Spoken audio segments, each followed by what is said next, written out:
I think young people can change the world if they make their voices heard.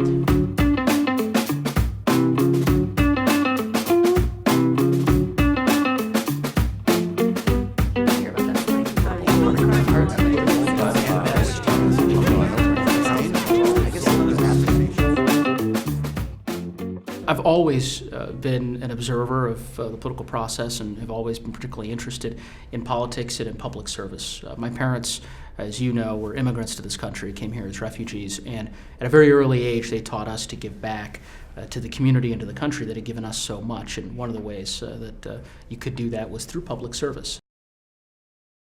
As I, back in college, with a number of my friends, I should say right after college, began to get politically involved, we learned quickly that young people were not voting at the rates that they ought to be voting in. And so we decided to create a nonprofit organization that was designed to get more young people in the political process, irrespective of one's political affiliation. So just wanting to get more people to cast their ballot, be civically engaged.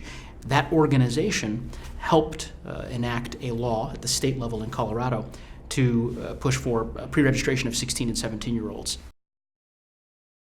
Oh, it makes such an incredible difference. In order to set the agenda, people have to make their voices heard, right? You transmit your policy priorities as a voter to the policymakers by virtue of who you vote for and how you vote. And so if young people are not voting, their issues, the issues that they care about, the issues that will most acutely impact them, are unlikely to be at the top of any policy agenda. And to me, issues like fighting climate change, which of course will impact my generation and my daughter's generation. As you know, we have my wife and I, a 10-month-old daughter. That's an issue that we are going to be grappling with for the rest of our lives, and that she will be grappling for the rest of hers.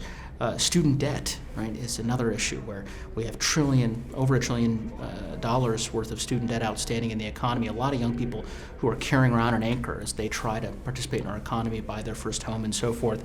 That's just not an issue that's going to bubble up and permeate into the top of the policy priorities of the Congress or of the Senate or of state capitals across the country if young people aren't making clear that it's a policy priority for them. So it matters a great deal. And my headline of the future is 100% voter participation nationwide.